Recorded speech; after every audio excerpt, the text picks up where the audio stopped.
আসসালামু আলাইকুম এভরিওয়ান, কেমন আছো সবাই? আশা করছি সবাই অনেক বেশি ভালো আছো। ভিডিওর শুরুতে সবাইকে জানাচ্ছি ঈদ মোবারক, ঈদের অনেক অনেক শুভেচ্ছা। আজকের ব্লগটা ঈদ ব্লগ হতে যাচ্ছে অ্যান্ড সবার ঈদটা অনেক ভালো কাটুক, এটা আমি চাই। এনজয় করো, মজা করো। তো এটা হচ্ছে আমাদের কোরবানির গরু, যেটা তোমরা আরেকটা ব্লগে দেখে ফেলেছো, যেখানে আমরা গরু কিনেছি। এই গরুর প্রাইসটা তোমরা একটু গেস করো তো, দেখি পারো কি না। আর এইখানে হচ্ছে গরুকে গোসল করানো হচ্ছিল, আমার আব্বু আর মামা মিলে গোসল করাচ্ছিল খুবই ভালোভাবে। যেহেতু আজকে ওর কোরবানি হবে, সেজন্য অনেক খারাপ লাগতেছিল ওর জন্য। এই 2টা দিন কত মজা করছি, ওকে আদর করছি, এই স্মৃতিগুলো ভেসে উঠতেছে এখন। আর আমাদের প্রত্যেকবার কোরবানির গরু একটু পাগল টাইপের হয়, বাট এটা শান্ত ছিল। এখন এরকম করতেছে, ওই যে পায়ের সাথে রশি বেজে গিয়েছিলো তার জন্য এরকম করতেছে, না হলে এই গরুটা অনেক বেশি শান্ত, এর জন্য অনেক বেশি ভালো লাগছে গরুটাকে। আর একটা সাইডেনলি কথা হচ্ছে, আমি গরুটাকে দেখতে পারি নাই যখন কোরবানি হয়েছিল। আমি আমার আম্মুকে ডাকতে গেছিলাম বাসায়, পরে এসে দেখি কোরবানি হয়ে গেছে গরু। এত বেশি খারাপ লাগছে। আমি অনেক আশা করেছিলাম যে এই গরুর কোরবানিটা দেখবো, বাট এটা হলো না। আমিও দেখতে পারি নাই, আমার বোনও দেখতে পারে নাই, অনেক আফসোস করছি পরে। আর অনেক ক্লিপই আমার নেওয়া হয় না এই কারণে। আর আজকে আমার মনটাও অনেক বেশি খারাপ, তাই অনেকগুলো ক্লিপ নেই নাই অ্যান্ড ব্লগটা মন দিয়ে করিও নাই, সেই কারণে আমার সব ক্লিপ নেওয়া হয় নাই। তারপরে মোটামুটি যা করছি আলহামদুলিল্লাহ, তোমাদের ভালো লাগবে ইনশাল্লাহ। আমার এতটা মন খারাপ ছিল যে আমি সেমাই রান্নার ক্লিপটাও নিতে পারি নাই। তাহলে অ্যান্ড গরুটাকে খুবই ভালো করে গোসল করানো হচ্ছিল, শ্যাম্পু দিয়ে পুরো চকচকা করে ফেলতেছিল। কারণ হচ্ছে গরুটা যেই দিন আনছি সেই দিন গোসল করানো হয় নাই, সেই দিন আনতে আনতে অনেক রাত হয়ে গেছিলো। দেন আমরা পরে অনেক টায়ার্ড ছিলাম, আমরা ওই দিন ঘুমিয়ে পড়েছিলাম, সো আর গোসল করানো হয় নাই। অ্যান্ড আমি আসার পরে দেখি গরু কোরবানি হয়ে গেছে। আর কি করব, পরের ক্লিপটাই নিয়েছি। সো এইখানে ভাইয়া আমার খালু খালা দাঁড়াইছিল অ্যান্ড আমিও এসে দেখছি। দেন ওনাদের এখন ছেলা কাটার কাজ শুরু হবে। আর ওই দিকে আরও 2টা গরু জবাই করা হয়েছিল।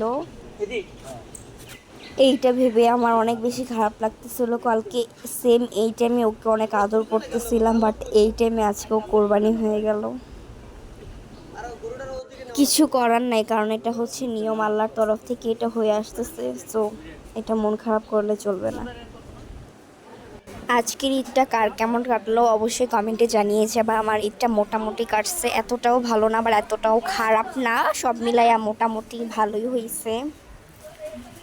আর আমাদের মেহমানও কোনো মেহমান আসার কথা ছিল, তারাও আসে নাই। ভাবছিলাম একটু মজা হবে, বাট ওনারাও আসে নাই, এরপরে আর বেশি মজা হয় নাই।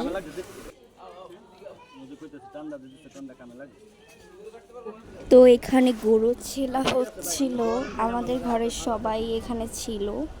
আমাদের কষাই এই সব কিছু লাগে না, কারণ আমাদের ঘরের যেই মানুষ আমরা একলাই 100। সেখানে আমার আম্মু, আমার খালামণি ছিল, আমার আব্বু ছিল, মামা ছিল, ভাবি ছিল, সবাই মিলেই আর কি। সো এখন আর কেউ বলতে পারবে না যে আমি বেশি কাজ করছি, আমি বেশি কাজ করছি, সবাই সমান কাজই করছে।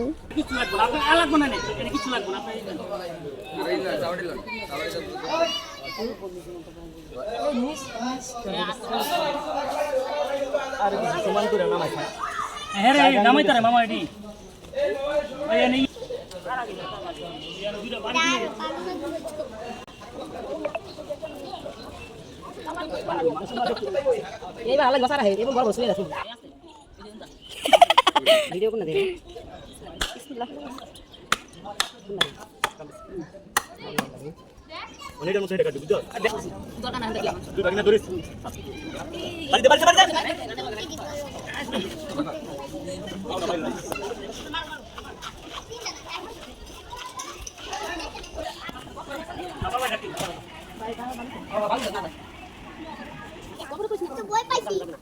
ওইখানে আরেকটা গরু কোরবানি হচ্ছে গাইস।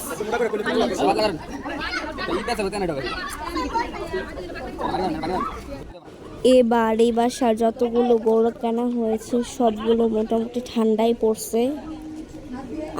বলতে চাচ্ছি হচ্ছে যে শান্ত, পাগল না এটা।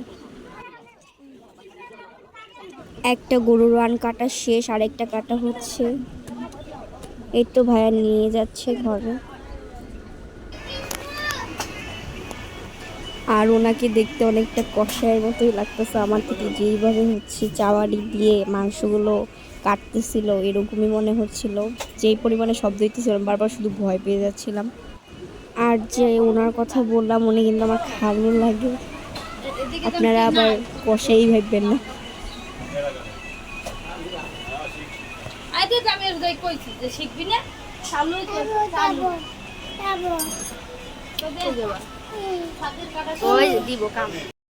আর আমাদের বিখ্যাত আপা কাজ করতেছে, যিনি জীবনে মাংস কেটেও দেখে নাই এবং কি ধরেও দেখে নাই, তিনি আজকে কাজ করতেছে।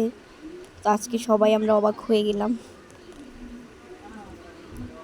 তো এই ভিডিওতে কম বেশি সবাই কাজ করছে, যারা কাজ করে নাই জীবনে তারাও কাজ করতেছে। বাপরে বাপ। অ্যান্ড মাশাল্লাহ দিলে আমাদের গরুর মাংস অনেক হয়েছিল। তো আমাদের প্রত্যেকবারই অনেক মাংসই হয়, আল্লাহর কাছে হাজার হাজার শুকরিয়া, আলহামদুলিল্লাহ। আমি শুধু অন্য মানুষকে বলতেছি আমি একটা কাজও করি না ভাই, আমার কাজের বয়স হয়েছে তো আমি কাজ করি না, এটা নিয়ে আমার অনেক বকা শুনতে হয় আমি নাকি অনেক অলসী। তাও আমার গায়ে লাগে না, কারণ এখন আমার বয়স হয় নাই কাজের। আমার মনে হয় যেটা ওনাদের মনে হয় এটা ওনাদের ব্যর্থতা। তো দেখতে দেখতে বৃষ্টিও চলে আসলো, সেটা আমরা সবাই জানি, কারণ ঈদের দিন তো বৃষ্টি আসবেই, আর কোরবানিতে তো মাস্ট বৃষ্টি আসবেই। আর আল্লাহর কি কাজ, আমাদের কোরবানি গরু কাটা ডান, তারপরে বৃষ্টিটা আসছে। বৃষ্টিটা এসে সব ঠান্ডা করে দিল, কারণ গরম ছিল এতক্ষণ। অ্যান্ড এখানে সব মাংস এক করে মাপামাপি করা হচ্ছিল, কার কত কেজি ভাগে ভাগে নেওয়া হচ্ছিল।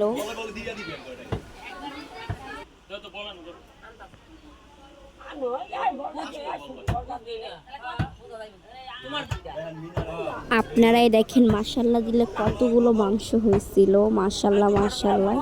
আর আল্লাহর কাছে হাজার হাজার শুকরিয়া।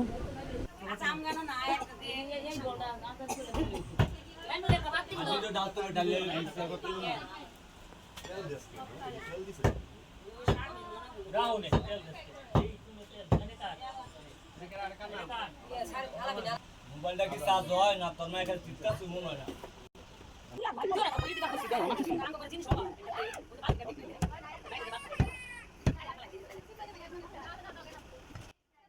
এখানে ছিল ফ্যাপসার তেল, আর ওইদিকে তো মাংসতে ভরা, পুরো রুম মাংসতে ভরে গেছে। এর আগের বার আমরা যখন কোরবানি দিই তখন একটা রুম খালি ছিল, এখন তো রুম ভাড়া হয়ে গেছে, তাই ওই রুমে মাংসগুলো ধুতে পারি নাই। এর আগের বার ধুইছে, সো অনেক সুবিধা হয়েছিল। বাট এবার তো ঘরেই করা লাগছে, যে কারণে হচ্ছে বেশি হাঁটাহাঁটি করা যায় নাই, আর আমি তো বাইরে বের হতেই পারি নাই এই কারণে। এই আর কি, সব মিলে ভালোই কাটলো।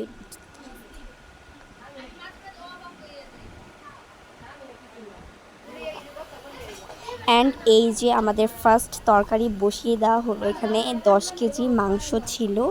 তো এই তো ফার্স্টে 10 কেজি রান্না করে নিচ্ছিল খালাপুনি।